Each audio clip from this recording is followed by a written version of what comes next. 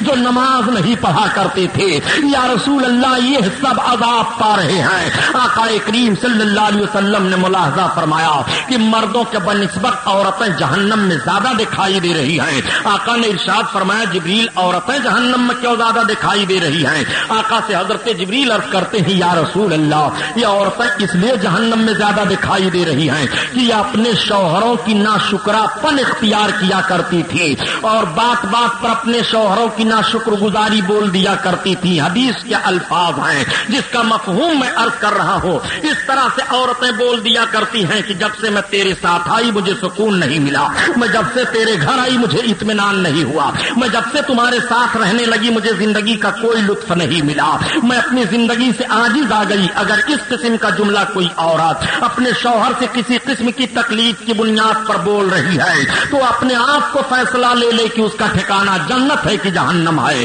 آقا کریم صلی اللہ تعالی علیہ وسلم فرماتے ہیں کہ میں نے اور عورتوں کو دیکھا کہ وہ اپنے بالوں کے بل گھسیٹی جا رہی ہیں اور ان کے شرمگاہ کو آگ سے جلایا جا رہا ہے۔ میں نے عرض کیا یار آقا فرماتے ہیں میں نے فرمایا جبریل یہ کون عورتیں ہیں جو ان کو ایسا عذاب مل رہا ہے؟ حضرت جبریل عرض کرتے ہیں یا رسول اللہ یہ وہ عورتیں ہیں جو اپنے آپ کو بن سمر کر کے دوسرے شوہروں کے سامنے پیش ہوا کرتی تھی تاکہ لوگ ان کو دیکھا کریں۔ آقا نے دیکھا کہ کچھ ایسی عورتیں ہیں کہ جن کے منہ میں آگ ڈالی جا رہی ہے، جن کے پیٹ کو جلایا جا رہا ہے اور جن کو الٹے لٹکا دیا گیا ہے۔ آقا فرماتے ہیں یہ کون عورتیں ہیں؟ حضرت جبریل عرض کرتے ہیں یا رسول اللہ یہ وہ عورتیں ہیں جو اپنے شوہروں کے علاوہ دوسروں کے سنگت میں رہا کرتی تھی۔ آقا کریم صلی اللہ علیہ وسلم نے دیکھا کہ کچھ عورتیں چیخ رہی ہیں اور بڑے بھیانک عذاب میں مبتلا کر دی گئی ہیں۔ آقا نے فرمایا جبریل یہ کون عورتیں ہیں؟ عرض کرتے ہیں یا رسول اللہ یہ وہ عورتیں ہیں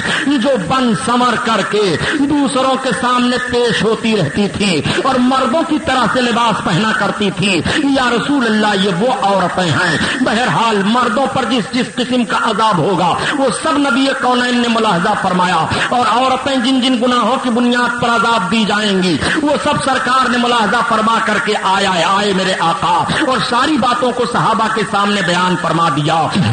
ہم میرے سرکار تشریف لا رہے ہیں۔ آقا کریم صلی اللہ علیہ وسلم نے اور کون کون سی چیزوں کو ملاحظہ فرمایا؟ تمام عجائبات کو سرکار نے ادھر سے بھی دیکھا تھا اور تمام عجائبات کو سرکار نے ادھر سے بھی دیکھا تھا۔ اب میرے آقا جنت کو دیکھنے کے لیے آئے۔ جنت سنوار دی گئی ہے، جنت سجا دی گئی ہے، ایسے انداز سے جنت سنواری اور سجائی گئی ہے۔ محبوب تشریف لانے والے ہیں، نبی کونین دیکھنے والے ہیں۔ آقا کریم صلی اللہ تعالی علیہ وسلم نے سب ملاحظہ کیا یہ کس کا مکان ہے؟ یہ ابو بکر کا ہے۔ یہ کس کا ہے؟ یہ عمر کا ہے۔ آقا فرماتے ہیں جب میں نے عمر کے مکان کو دیکھا اور اس میں میں نے حور کو دیکھا تو میں داخل ہونا چاہتا تھا لیکن مجھے عمر کی غیرت یاد آ گئی اس لیے میں نہیں داخل ہوا۔ آقا کریم صلی اللہ تعالی علیہ وسلم نے جنتیوں کے مقامات اور محلات کو ملاحظہ فرمایا، اپنے صحابہ کرام کے مقامات و درجات کو ملاحظہ فرمایا۔ آقا کریم صلی اللہ تعالی علیہ وسلم سب دیکھ سن کر کے تشریف لائے۔ اب میرے آقا آقا جب تشریف لائے ہیں، آقا کونین صلی اللہ تعالی علیہ وسلم نے نہ کر کے مکہ والوں کے سامنے بیان کرنا شروع کیا تو سب سے پہلے جو سویرے سویرے ملا وہ ابو جہل تھا۔ ابو جہل نے کہا محمد آج کی کوئی خبر ہے؟ آقا فرماتے ہیں ہاں میری معراج ہوئی ہے۔ اس نے کہا معراج کہاں؟ ہاں۔ کہا کیا کیا آپ نے دیکھا؟ آقا فرماتے ہیں میں نے مکہ سے لے کر کے بیت المقدس تک دیکھا، اور بیت المقدس سے لے کر کے 7ویں آسمان، اور 7ویں آسمان سے عرش اعظم، اور عرش اعظم سے لامکہ میں گیا۔ ابو جہل سن کر کے حیران رہ گیا، لوگوں سے بیان کرنا شروع کیا۔ حضرت ابوبکر صدیق آ گئے اور حضرت ابوبکر صدیق رضی اللہ تعالیٰ عنہ سے اس نے بیان کرنا شروع کیا۔ آپ سرکار کی بارگاہ میں حاضر ہوئے، یا رسول اللہ ایسے ایسے میں نے سنا ہے۔ آقا فرماتے ہیں ابوبکر صحیح ہے، آقا کریم کے معراج کی تصدیق کی۔ آقا نے فرمایا انتا صدیق، تم صدیق ہو، اور نبی کے معراج کو ابو جہل نے جھٹلا دیا۔ نبی کونین نے فرمایا کہ ہو ابا جہل، وہ ابو جہل ہے۔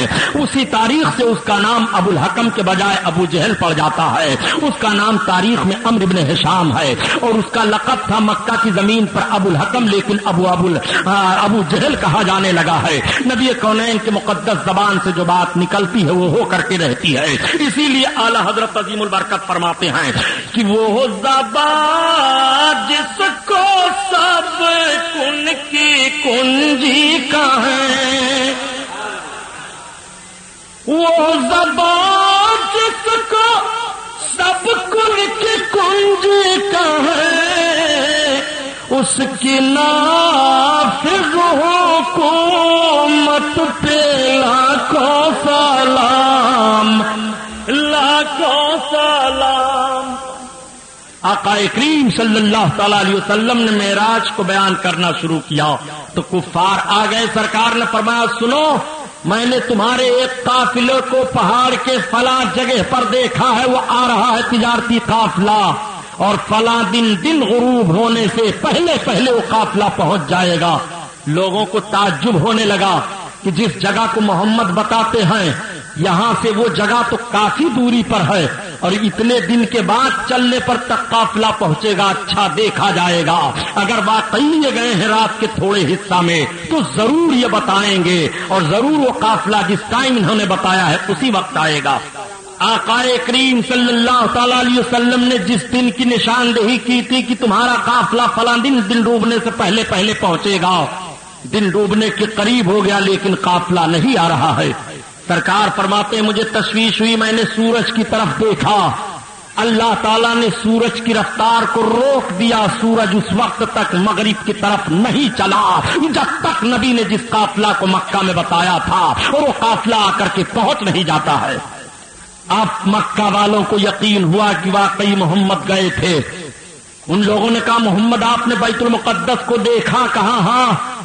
تو چند کفار اکٹھا ہوئے، ان میں سے کچھ ایسے تھے جو بیت المقدس کو دیکھے ہوئے تھے۔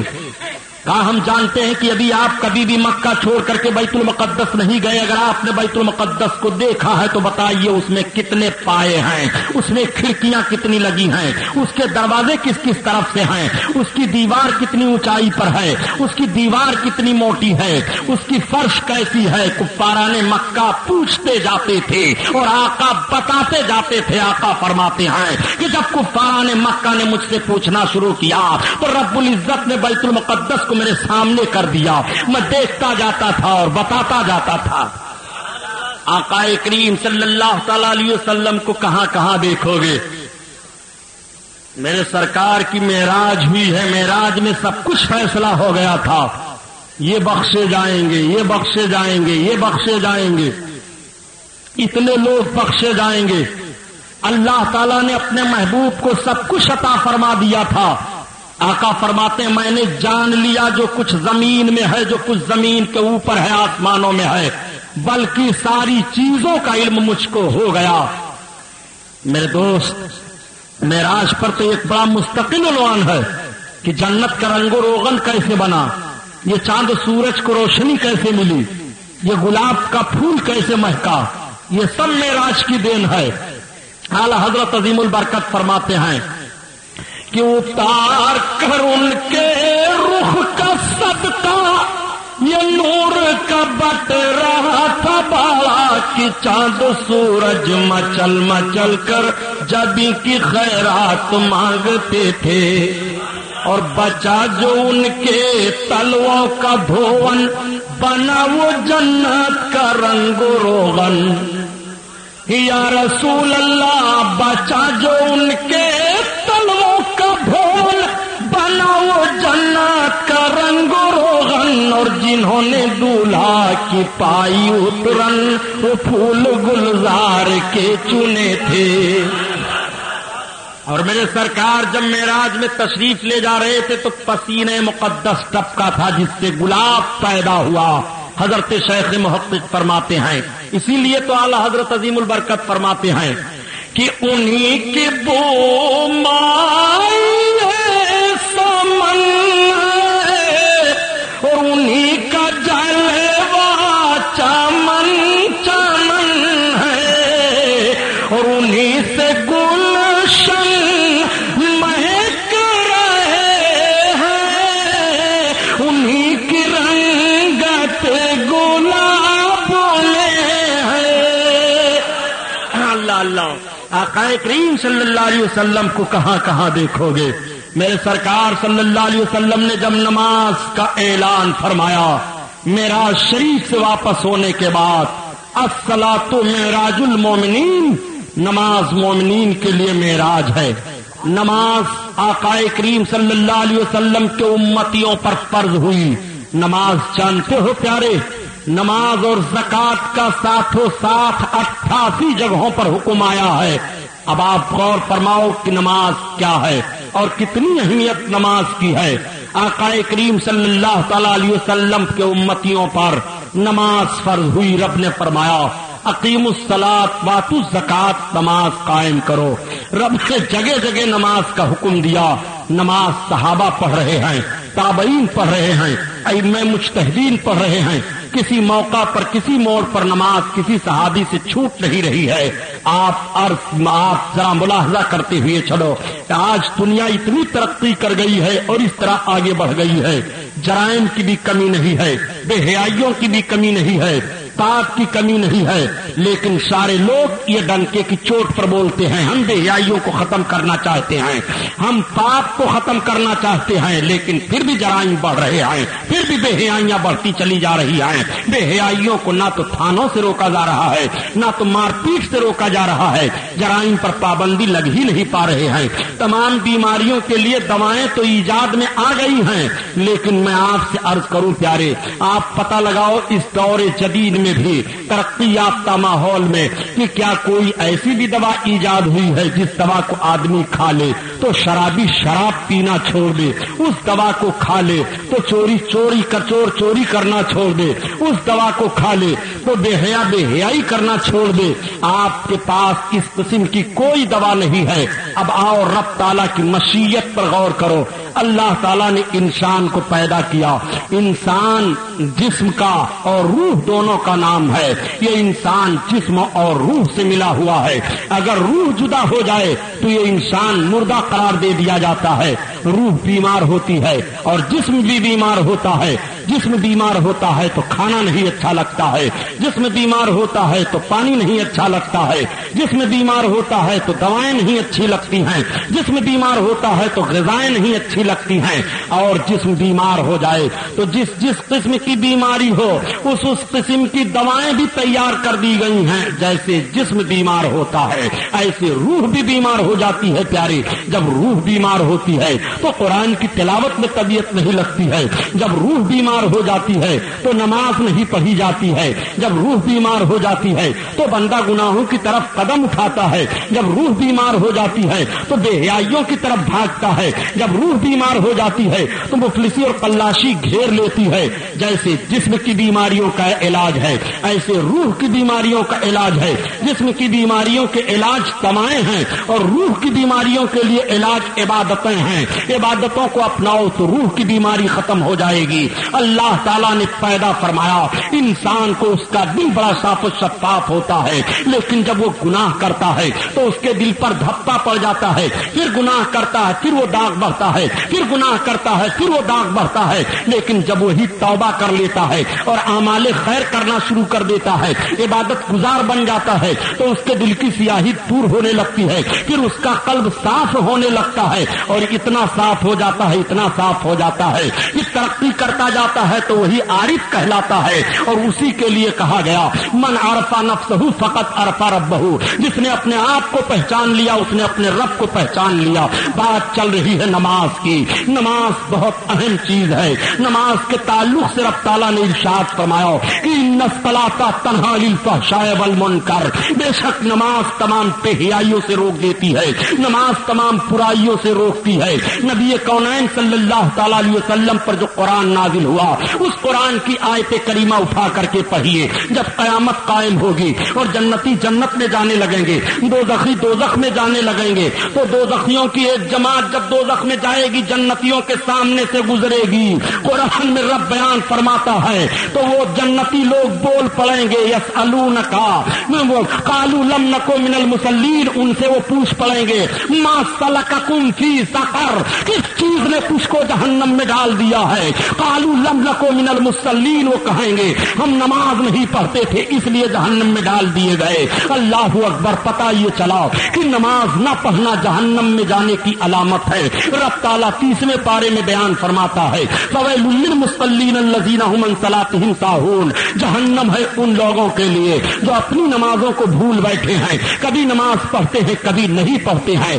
سنو، اگر نماز چھوڑ رہے ہو تو ایسے ہزاروں جلسے کرا ڈالو، کوئی فائدہ نہیں. پوری ذمہ داری کے ساتھ بول رہا ہوں. آقا کریم صلی اللہ تعالی علیہ وسلم کا فرمان ابھی سنو گے، یہ تو قرآن تلاوت کر رہا ہوں.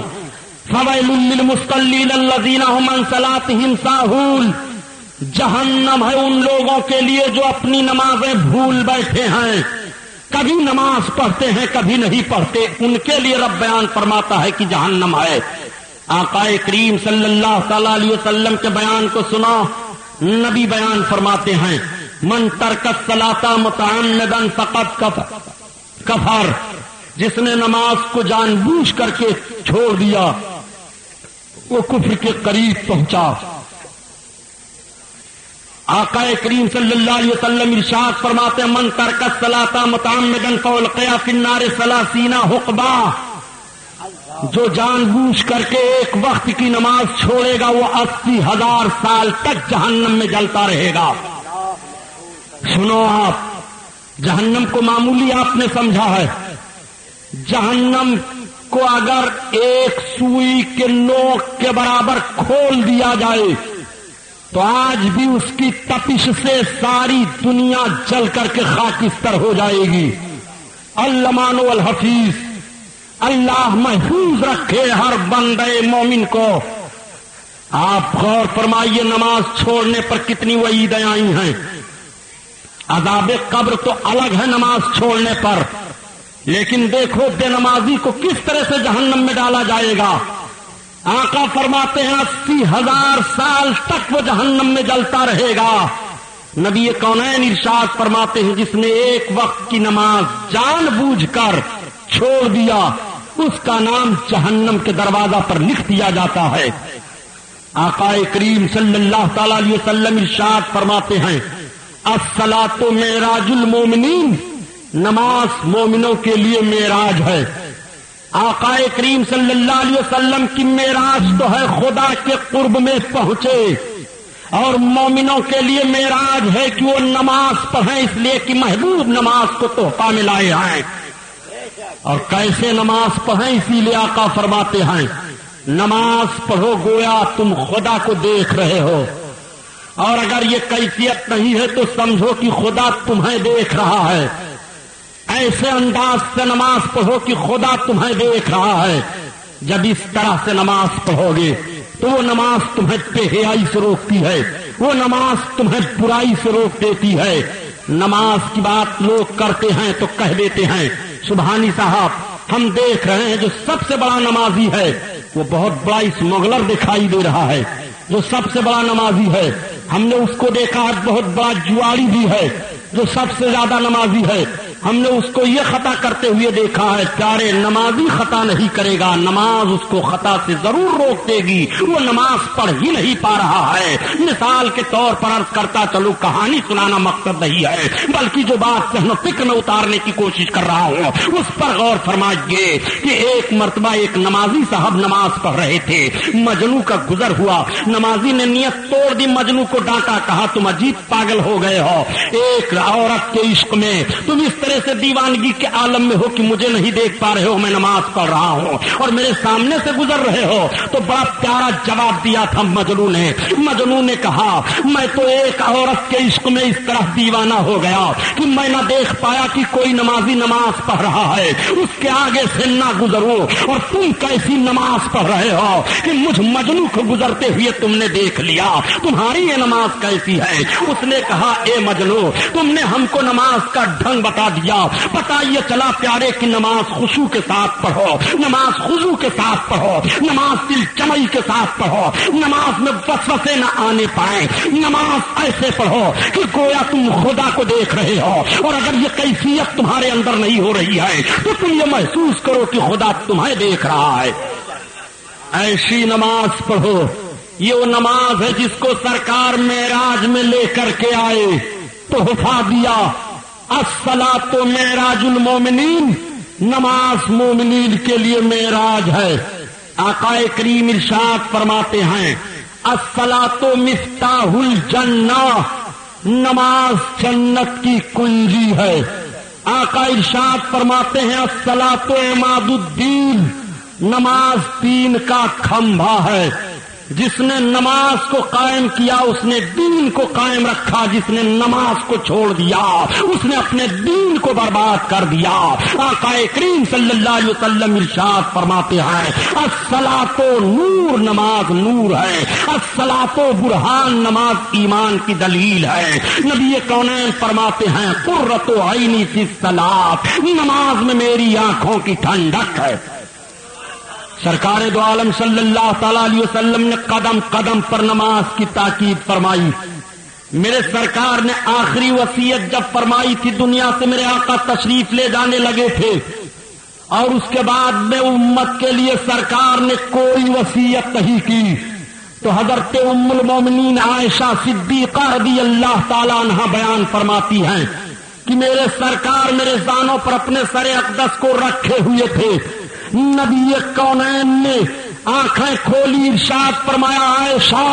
میں نے عرض کیا ہاں یا رسول اللہ. آقا فرماتے ہیں یا عائشہ یا امتی الصلاۃ الصلاۃ الصلاۃ, اے میری امت نماز نماز نماز. حضرت عائشہ فرماتی ہیں اس کے بعد میرے سرکار پھر بولے نہیں, دنیا سے تشریف لے گئے. آخری امت کو نبی نے آخری وصیت جو کی ہے وہ نماز کے تعلق سے کی ہے. آقا فرماتے ہیں الصلاۃ معراج المومنین, نماز مومنین کے لیے معراج ہے. اپنے دعا کی قبولیت چاہتے ہو تو نماز پڑھو, اگر غربت و افلاس کو دور کرنا چاہتے ہو تو نماز پڑھو. پیرے پیرا میرے میرا شاہ جیلا غوث اعظم بڑے پیر دستگیر رضی اللہ تعالیٰ عنہ بیان فرما رہے تھے. معراج ہی کا واقعہ آقا ذکر کر رہے تھے. سرکار غوث پاک معراج ہی کا واقعہ بیان کر رہے تھے. ایک یہودی پہنچ گیا, سرکار بیان فرما رہے تھے میرے آقا معراج میں گئے, زنجیر ہلتی رہی, بستر گرم رہا, عرش پر گئے, لامکاں میں گئے, جنت کو دیکھا, دوزخ کو دیکھا, آسمانوں پر گئے, انبیاء سے ملاقات ہوئی, یہ ہوا وہ ہوا, رات کا تھوڑا سا حصہ. اس نے کہا چلو یہ بات سمجھ میں نہیں آ رہی ہے کہ کوئی انسان آسمان سے اوپر چلا جائے. بتایا جاتا ہے کہ ایک آسمان سے دوسرے آسمان کا راستہ 500 برس کا ہے, اور اتنی جلدی محمد چلے جائیں گے کہ بستر گرم رہے, تھوڑا سا رات کا حصہ. اللہ اکبر. وہ یہ کہتا ہوا مجلس سے بھاگا, راستے میں ایک مچھلی تھی, لے لیا, لے جا کر کے اپنی بیگم کو دیا, کہا بیگم لو مچھلی بناؤ. کہا کہاں گئے تھے؟ کہا گیا تو تھا کام سے, لیکن آ رہا تھا تو مسلمانوں کے پیر مفتی اعظم عراق واز کہہ رہے تھے. سرکار غوث اعظم کو مفتی اعظم عراق پہلے کہا جاتا تھا, بعد میں غوث اعظم کہا جانے لگا. کہا میں ان کی تقریر سننے لگا تو وہ پیغمبر اسلام کے تعلق سے ایسے ایسے بیان کرنے لگے، معراج کے تعلق سے، معراج ہوئی، آسمان پر گئے، یہاں گئے، وہاں گئے، اور صرف تھوڑا سا حصہ، بس یہ بات سمجھ میں نہیں آ رہی ہے۔ میں وہیں ٹھہر گیا تھا، کہا اچھا رہنے دو، ابھی سوت کاٹ رہی ہوں، یہ مکمل ہو جائے پھر یہ سالن اور یہ وہ سب پروگرام تیار ہوگا۔ کہا تو بیگم تب تک میں چلا جاؤں، غسل ہی کر رہا ہوں، میں دریا کنارے جاؤں گا دجلہ کے۔ کہا ٹھیک۔ آیا، یہ پہنچا، کپڑا اتارا، کپڑا اتار کر کے جیسے دریا میں غوطہ لگایا تو دیکھ رہا ہے کہ نہ وہ میں ہوں، نہ وہ دریا ہے، نہ وہ کپڑا ہے، نہ وہ ملک ہے، بلکہ میں سے تو ایک لڑکی بن گیا۔ اب دیکھ رہا ہے کہ کیا کروں، گھبرا رہا ہے، کچھ سمجھ بات نہیں آ رہی ہے۔ تب تک کوئی شہزادہ آ کر کے پہنچ گیا گھوڑے سے، گھوڑے کو چھوڑ دیا پانی پینے کے لیے، دیکھا کہ وہ پانی میں تھوڑی دور پر ایک بڑی حسین و جمیل لڑکی ہے۔ شہزادہ دیکھتا رہا، کہا تم کون ہو؟ کہا پہلے کپڑے پھینکو، سطر چھپاؤں پھر بتاؤں میں کون ہوں۔ کپڑے پھینک دیا، سطر چھپایا، باہر آئی، کہا کون ہو؟ پورا واقعہ بیان کیا، کہا غلط کہتی ہو، تم مکارہ ہو، تم چلو راج محل میں تم سے شادی کروں گا۔ خوبصورت تھی، حسین تھی، لے گیا محل میں رکھا، کئی بچے پیدا ہوئے۔ ایک روز پھر معاملہ یہ ہوا کہ چلو دریا میں غسل کر لیں۔ آئی دریا میں، جیسے کپڑے اتارا، دریا میں داخل ہوئی، غوطہ لگایا، اب جب سر باہر نکالا تو دیکھا وہی کپڑا ہے، وہی دریا ہے، وہی میں ہوں۔ کہا یہ سب معاملہ کیا حیران ہے، دیکھ کر کے نکلا دریا سے، جلدی جلدی کپڑا پہن کر گیا تو دیکھا کہ بیگم صاحبہ ابھی سوت کاٹ رہی ہیں، مچھلی تڑپ رہی ہے۔ کہا بیگم یہ کیا کر رہی ہو؟ کہا راستے سے تو نہیں لوٹ آئے ہو؟ کہا ارے سوت بھی کاٹ چکا ہوں، بچے جن چکا ہوں، رانی بن چکا ہوں۔ اب جب دونوں بڑے پیر کی بارگاہ میں گئے تو دیکھا غوث پاک وہی واقعہ بیان فرما رہے ہیں۔ بڑے پیر نے فرمایا نبی کی معراج کو جو سمجھنا چاہے کہ کتنی دیری میں معراج ہو گئی ہے، وہ اس یہودی کو دیکھ لے سمجھ جائے گا۔ اس نے کہا حضور ہاتھ بڑھائیے، کلمہ پڑھائیے، تب سمجھائیے۔ کلمہ پڑھایا، اسلام میں داخل فرما لیا۔ معراج مصطفیٰ جھٹلانے کا یہ نتیجہ ہے، نبی کی معراج جھٹلائی نہیں جاتی، ایمان لاؤ نبی کی معراج ہوئی ہے۔ سرکار غوث پاک تقریر فرما رہے تھے، بڑے پیر نے فرمایا کہ اگر تم چاہتے ہو کہ تم غریب سے امیر بن جاؤ تو نماز کی مداومت کرو، ہمیشہ نماز پڑھو، تم مالدار بن جاؤ گے۔ ایک مزدور بیٹھا ہوا تھا محفل میں، مزدور اٹھا اور اٹھ کر کے گیا، توبہ کیا، نماز کی پابندی کرنا شروع کر دیا۔ نماز پڑھ رہا ہے، محنت کر رہا ہے، نماز پڑھ رہا ہے، محنت کر رہا ہے۔ اسباب کچھ ایسے پیدا ہوئے کہ 2 سال کے اندر اندر وہ بہت بڑا مالدار ہو گیا۔ 200 مزدور اس کے وہاں کام کرنے لگے۔ جب 200 مزدور کام کرنے لگے تو ایک روز دل میں بات آئی کہ بڑے پیر غوث اعظم پیر پیرا میرے میرا شاہ جیلا کی تقریر کی برکت سے میں اس طرح ہوا، لاؤ اپنے آقا کی بارگاہ میں چلوں، نذرانہ پیش کراؤں۔ اشرفیوں سے تھیلی بھر لیا۔ پتہ یہ چلا کہ واز سن کر کے رسول اللہ صلی اللہ علیہ وسلم کا ذکر جمیل سن کر کے بزرگوں کی بارگاہ میں نذرانہ پیش کرنا یہ آج کا طریقہ نہیں ہے، بہت پہلے کا یہ طریقہ ہے جو بزرگوں کی جماعت میں بھی رائج رہا۔ سرکار غوث پاک کی بارگاہ میں پہنچا، آپ خانقاہ میں بیٹھے ہیں، اشرفیوں سے بھری تھیلی ڈال دیا، قدم کا بوسہ لیا، سلام عرض کیا۔ آقا نے فرمایا یہ کیا ہے؟ عرض کیا سرکار یہ نذرانہ ہے۔ کہا کیسا نذرانہ لائے ہو؟ عرض کیا حضور آج سے 2 برس پہلے میں نے آپ کا واز سنا تھا، آپ نے بیان فرمایا تھا کہ نماز پڑھو، غریب ہو تو امیر بن جاؤ گے۔ حضور میں نے نماز پڑھنی شروع کر دی، اللہ نے کرم فرمایا، آج میں بہت بڑا مالدار ہو گیا، وہی شکرانہ پیش کرنے کے لیے آیا ہوں۔ سرکار غوث اعظم فرماتے ہیں غلام سے لے جاؤ اس شکرانے کو غریبوں میں تقسیم کر دو، وہ اشرفیاں جن جن کو تقسیم کی گئی اور جتنے لوگوں نے اپنے مال میں شامل کیا اس برکت سے سارے لوگ مالدار ہو گئے۔ یہ نماز کی برکت ہے، نماز پہ حیائی سے روکتی ہے، برائی سے روکتی ہے۔ حضرت ذوالنون مصری رحمت اللہ تعالی علیہ ہیں، حضرت ذوالنون مصری جب 2 رکعت نماز پڑھتے تھے، اگر کوئی دیکھ لیتا ان کی 2 رکعت نماز پڑھتا ہوا غیر مسلم ہوتا تو مسلمان ہو جاتا، بے نمازی دیکھتا تو نمازی بن جاتا تھا۔ یہودیوں نے دیکھا کہ مسلمانوں کا یہ فقیر ذوالنون یہ بہت نماز پڑھ رہا ہے اور ہماری جماعت کو بلا کچھ کہے سنے مسلمان بنا رہا ہے۔ 200 یہودی اکٹھا ہو گئے۔ ذوالنون کہا ہاں آپ نماز نہیں پڑھ سکتے۔ کہا کیوں؟ نماز تو ہم پر فرض ہے، ہمارے آقا صلی اللہ تعالی علیہ وسلم نے نماز کے لیے تاکید کی، ہم نماز نہ پڑھیں۔ کہا نہیں، آپ نماز پڑھنا چاہتے ہیں تو چھپ کر کے پڑھیے۔ کہا ہم نماز چھپ کر نہیں پڑھیں گے، نماز چھپ گئی ہے، نماز کو ہم چھپ کر پڑھیں گے، کیوں تم ہماری نماز کو روک رہے ہو؟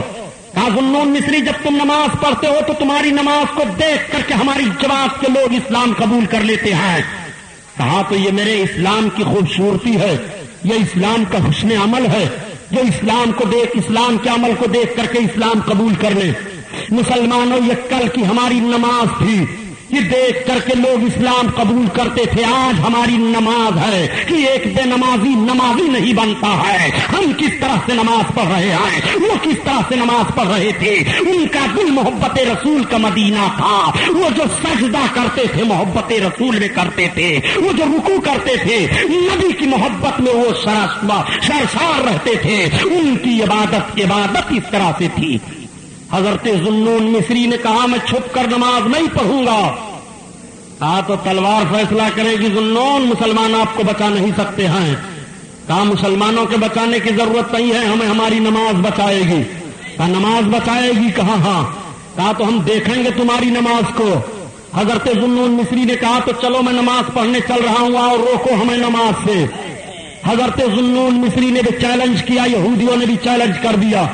کچھ مسلمانوں نے سوچا مدافعت کی جائے، حضرت ذوالنون مصری نے نماز منع فرمایا، خبردار اس سے مدافعت کی ضرورت نہیں ہے، یہ نماز کی طاقت دیکھنا چاہتے ہیں تو آج نماز کی یہ طاقت دیکھ لیں، میں میدان میں نماز پڑھنے کے لیے چل رہا ہوں۔ حضرت ذوالنون مصری مصلی لیے لے جا کر کے میدان میں بچھایا، 2 رکعت کی نماز کی نیت باندھی، 200 یہودیوں نے تلوار لے کر کے گھیر لیا، ذوالنون مصری پر حملہ کرنا چاہتے ہیں، مگر اس نمازی کا ایسا روب چھا جاتا ہے کہ کسی کی ہمت نہیں ہوتی ہے آگے بڑھنے کی، سارے لوگ کھڑے ہیں۔ حضرت ذوالنون مصری رکوع میں جاتے ہیں، رکوع سے سجدہ میں گئے، سجدہ سے اتحیات میں بیٹھے، اتحیات سے جب سلام پھیر رہے ہیں تو جیسے داہنی طرف سلام پھیرا تھا، جتنے یہودی داہنی طرف تھے سب کے ہاتھوں سے تلواریں چھوٹ جاتی ہیں اور ان کی زبان پر کلمہ جاری ہو جاتا ہے، لا الہ الا اللہ محمد الرسول اللہ۔ اور جب پیچھے کی طرف دیکھا تو پیچھے والوں نے کلمہ پڑھ لیا، آگے کی طرف نگاہ اٹھاتے ہیں تو آگے والوں نے کلمہ پڑھ لیا۔ یہ 2 رکعت نماز ذوالنون مصری کی ہے جو 200 یہودیوں کو کلمہ طیبہ پڑھنے پر مجبور کر دے رہی ہے۔ ان الصلاۃ تنہی عن الفحشاء والمنکر، بے شک نماز تمام بےحیائیوں سے اور تمام برائیوں سے روک دیتی ہے۔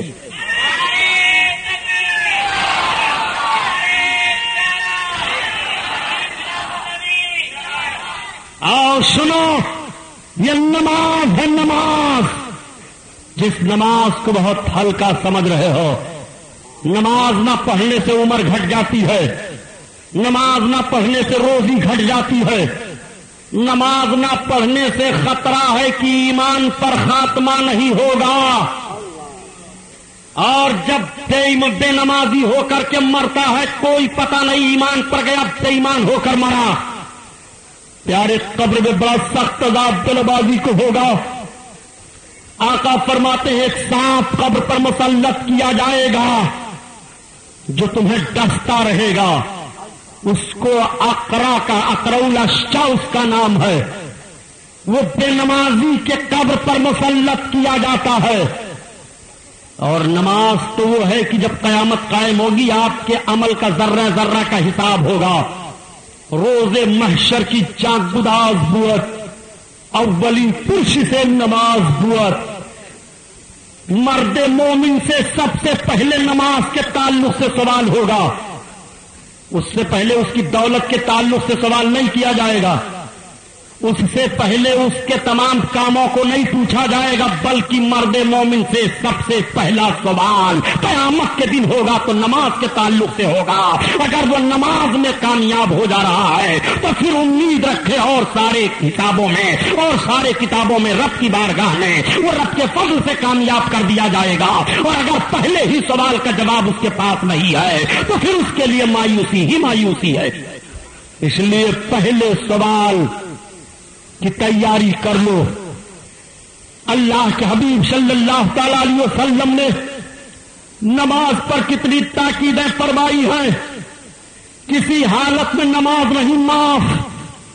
آدمی پاگل ہو جائے تو اس پر نماز کی ذمہ داری نہیں ہے، بے ایمان ہو جائے تو اس پر نماز نہیں ہے، اور اگر وہ ایمان والا ہے، عاقل ہے، بالغ ہے، بھوکا ہے تب بھی نماز پڑھنا پڑے گا، جیل میں ہے تب بھی نماز پڑھنا پڑے گا، راستہ میں ہے تب بھی نماز پڑھنا پڑے گا، اپنے مکان پر ہے تب بھی نماز ادا کرے، جہاں جہاں ہو کسی صورت میں اس کے لیے نماز معاف نہیں ہے۔ نماز کا فریضہ وہ فریضہ ہے کہ صحابہ کرام میدان جنگ میں دشمن کے مقابلے میں تلواریں چلاتے ہوتے تھے۔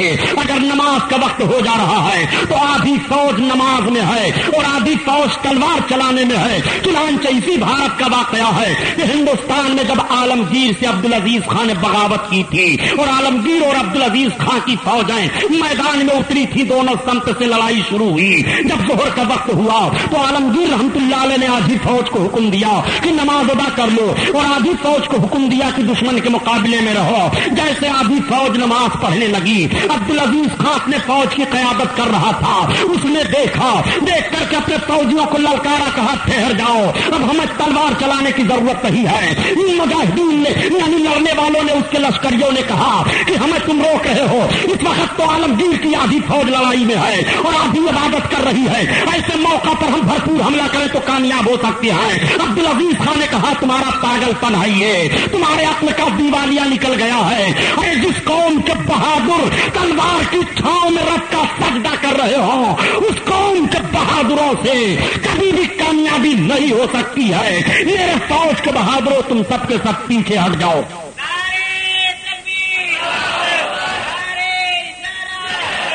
عبدالعزیز خان نے اپنی فوج کو پیچھے ہٹا لیا، اور جب عالمگیر نماز پڑھ کر ختم کیے تو عبدالعزیز خان حاضر ہوا، قدم پر گر پڑا، اس نے کہا حضور میں معافی چاہتا ہوں، میں نے بغاوت کر دی تھی، میں یہ نہیں سمجھتا تھا کہ میرا سلطان اتنا نیک دل ہے کہ تلوار کی چھاؤں میں بھی اپنے فوجیوں کو سجدہ کرنے کے لیے حکم دے گا۔